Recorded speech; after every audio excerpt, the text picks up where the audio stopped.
Bonsoir à tous, merci de nous retrouver sur TV Sud pour le journal. Voici les titres de ce lundi 26 mars. Le MHSC reprend la tête du championnat en battant Saint-Etienne 1-0. Les footballeurs montpelliérains passent devant le PSG. Robert Navarro revient sur la levée de son immunité parlementaire pour TV Sud.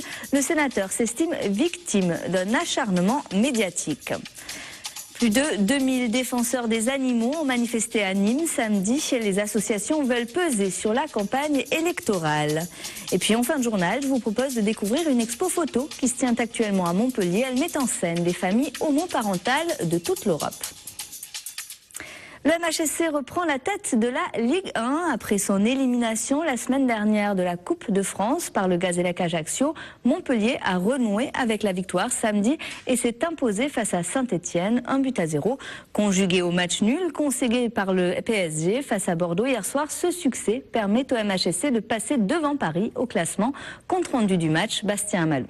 Qui doute encore des Montpelliérains? Qui a dit que le MHSC était en panne? Olivier Giroud répond à sa manière par une reprise de volée incroyable. Après la défaite à Nancy et l'élimination en Coupe de France au Gazélec d'Ajaccio, le MHSC remontre sa solidité. En première période, Montpellier domine et les Verts restent inoffensifs. Des frappes, des occasions, oui, mais trop écrasées ou pas cadrées. Côté Saint-Etienne, cette reprise d'Aubameyang est la seule demi-occasion stéphanoise. En seconde mi-temps, c'est une autre histoire. Les joueurs du MHSC reviennent plus tranchants, à l'image de ce but de Camara justement refusé pour hors-jeu. À la 52e minute, le MHSC accélère mais bute sur un excellent Ruffier. Un quart d'heure plus tard, le gardien stéphanois montre tous ses réflexes sur ce centre détourné. Les Stéphanois répondent. Frappe d'Aubameyang, le stade de la Mosson retient son souffle mais Bédimo sauve sur sa ligne. 3 minutes plus tard, c'est au camp stéphanois de s'affoler. Carton rouge, les Verts termineront à 10. Et on va vivre 10 dernières minutes folles. À la 83e, Cabella qui vient de rentrer en jeu place une frappe puissante. 5 minutes plus tard, c'est le pénalty. Mais non, l'arbitre ne bronche pas, il y avait pourtant main. Et enfin, à la 89e minute, Olivier Giroud tente une reprise improbable. Il est en pleine confiance malgré les 2 revers précédents et c'est son 18e but cette saison. Il envoie Montpellier à la première place et Loulou n'a pas fini de s'inquiéter. Et les footballeurs montpelliérains ne sont pas les seuls à virer en tête. Les Crocos aussi se sont hissés en haut de leur classement. Même si Niort, le deuxième, compte 2 matchs en retard pour l'heure. Nîmes est leader de National 1 grâce à sa victoire sur Bayonne samedi au Stade des Costières. Un but marqué par Nicolas Bénézé à rien. Cela faisait plus de 2 mois que les Crocos n'avaient pas gagné à domicile. On écoute le coach au micro de Franck Chassagnon. C'est des fois bizarre le football, mais on est preneur, même si on sait qu'il y a encore du travail à faire. Il y a aussi une situation qui peut nous donner confiance. On n'avait pas gagné depuis un bout de temps ici, au Costières. Et puis voilà, peut-être que ça va nous donner confiance quoi, pour la suite. Il faut travailler et on sait que c'est loin d'être fini. Et c'est compliqué, même contre les mal classés. C'est toujours très, très difficile. Les autres ont chuté, nous on n'a pas chuté, mais bon, c'est l'enseignement de la journée. Et de son côté, le MHB rate une nouvelle fois son rendez-vous avec l'Europe. Les handballeurs montpelliérains ont été éliminés par le Barça en Espagne hier en 8e de finale retour de la Ligue des Champions.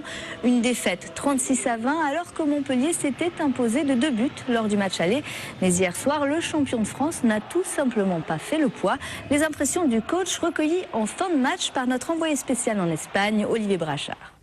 Je peux pas ressentir ce que les autres joueurs, mais j'ai l'impression qu'on s'est pas battu, qu'il y avait rien pour nous, on s'arrachait pas sur les ballons, que chaque fois qu'il tirait, on prenait but, alors que de l'autre côté, le gardien il enchaînait les arrêts et c'est vrai que ça nous a fait mal, quoi. Il y a une très très grosse déception par le résultat brut et aussi par la manière dont ça s'est passé. Je dirais que cette double confrontation contre Barcelone est à l'image de notre saison de Ligue des Champions, où on a été capable du meilleur, mais aussi du moins bon. Je dirais presque du pire comme ce soir. Et on referme cette page sport avec un mot de rugby et la défaite du MHR à Castres. C'était samedi 27-18. Christian Jean-Jean représentera bien l'UMP aux élections législatives sur la première circonscription de l'Hérault. Une information confirmée aujourd'hui par le président départemental du parti. Le maire de Palavas a reçu le soutien, mais non l'investiture de l'UMP qu'il avait exclu lors des dernières élections régionales en 2010. Il a été jugé le plus à même de faire un résultat face notamment à Jean-Louis Roumégas, le candidat de l'accord entre socialistes et écologistes. C'est une première pour TV Sud. Robert Navarro revient à présent sur la levée de son immunité parlementaire. Une levée partielle décidée par le Sénat le 15 mars dernier, en même temps que celle du socialiste marseillais Jean-Noël Guérini. Samedi, le sénateur Hérolté présentait une proposition de loi relative au développement des langues et cultures régionales et appelait à se mobiliser pour la langue occitane le week-end prochain à Toulouse. L'occasion donc pour Robert Navarro de revenir sur la décision du Sénat et de s'émouvoir du traitement médiatique qui en a été fait. Écoutez. Pourquoi quand vous parlez de la soi-disant dite affaire Navarro, vous dites qu'il va peut-être être mis en examen, ça veut dire quoi ça? Il faut arrêter quoi. Si vous avez une certaine déontologie, vous parlerez des choses quand elles auront lieu. Pour le moment, d'accord, il y a un parti politique qui a déposé plainte contre quelqu'un il ne l'a jamais entendu ce parti et s'il avait voulu, il pouvait le questionner quand il voulait. Et voilà, si ça n'avait pas été un flingage politique, les choses telles qu'elles se seraient faites. Ça s'est pas fait comme ça, ils nous ont mis dans les problématiques judiciaires. Vous ne croyez pas que moi, parlementaire de la République, je vais commenter les décisions ou les non-décisions judiciaires de mon pays. J'attends de voir et je me défendrai et je laverai mon honneur par les voies qui ont été choisies, point barre. Mais je ne vais pas faire un feuilleton avec vous, la PQR, sur ces choses-là. J'ai un travail de parlementaire que je suis venu vous présenter aujourd'hui. Voilà ce qui me semble beaucoup plus important qu'une pseudo-affaire dite Navarro. Ça suffit, quoi. Leur voix pour celle des animaux. À l'approche des échéances électorales, les associations de protection animale ont manifesté samedi à Nîmes. Plus de 2000 personnes ont manifesté pour que les thèmes de l'abattage, l'élevage en batterie ou encore l'interdiction de la corrida soient pris en compte dans la campagne. Reportage Franck Chassagnon.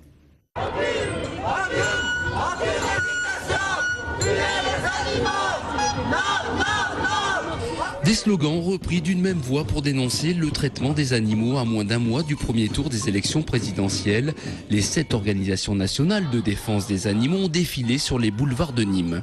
Une mobilisation pour que la cause animale ne soit pas oubliée des programmes. Et il serait temps que les candidats comprennent que derrière chaque défenseur d'un animal, il y a aussi un électeur. Et c'est pour ça qu'aujourd'hui, il y a des milliers et des milliers de personnes qui sont venues nous soutenir pour que enfin les candidats comprennent que derrière nos revendications, il y a bien évidemment des attentes légitimes, mais surtout un vote à la clé. Et si certains candidats au soir du premier tour, il leur manque 1 ou 2%, eh bien qu'ils ne viennent pas s'en mordre les doigts. Ils auront compris que c'est peut-être 1 ou 2% qui leur manquait aujourd'hui parce qu'ils n'ont pas répondu à nos attentes.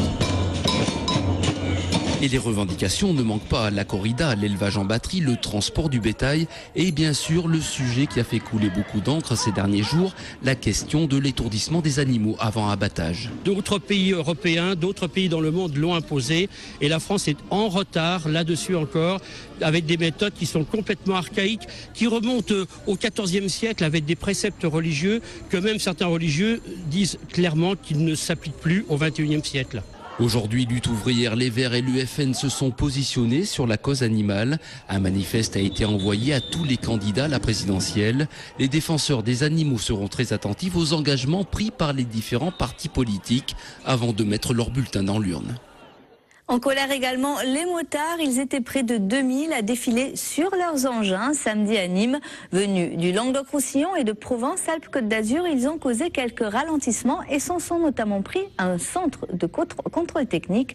Les motards qui contestent les mesures de sécurité routière que le gouvernement souhaite mettre en place à leur encontre, comme le contrôle technique obligatoire et le port d'un brassard réfléchissant dès 2013. On écoute les motards en colère au micro de Franck Chassagnon.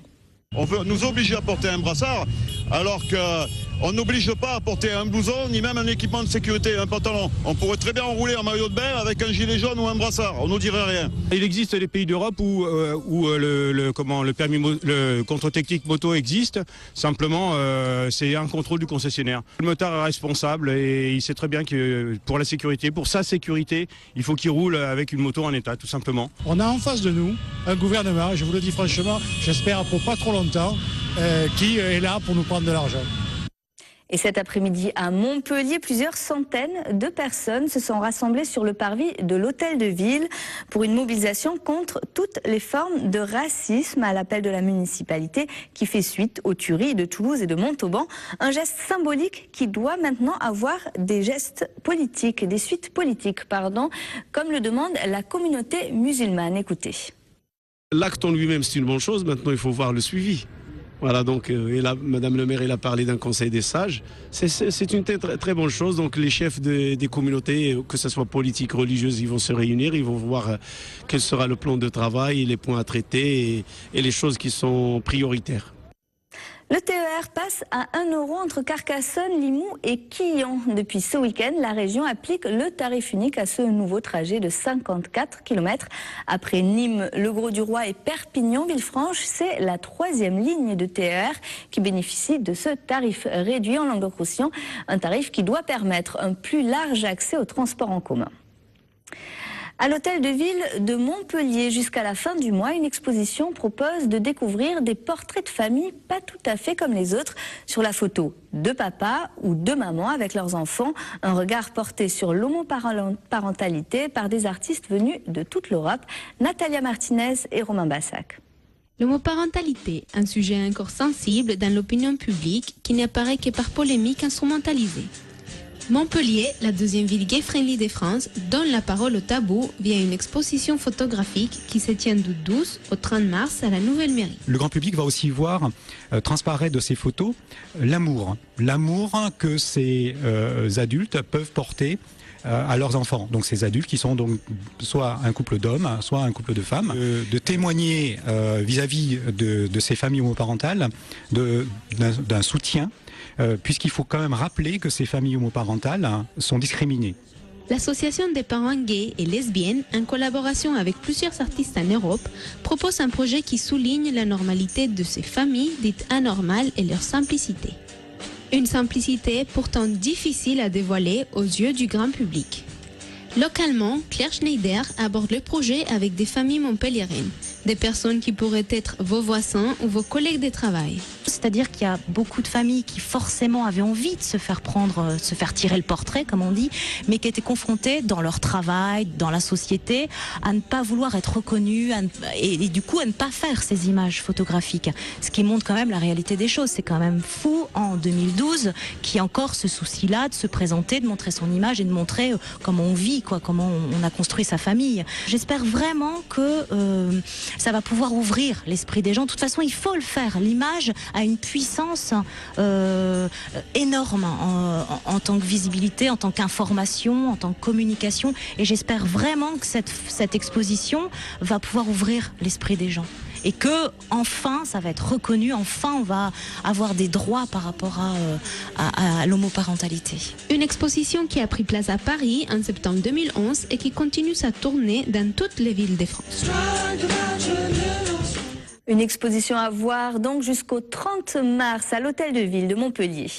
Et on termine ce journal avec le retour des éphèbes à Montpellier. Il s'agit des 3 sculptures qui ornent la fontaine, place Thessalie à Antigone. Des statues qui avaient été coupées en 2 fin 2011.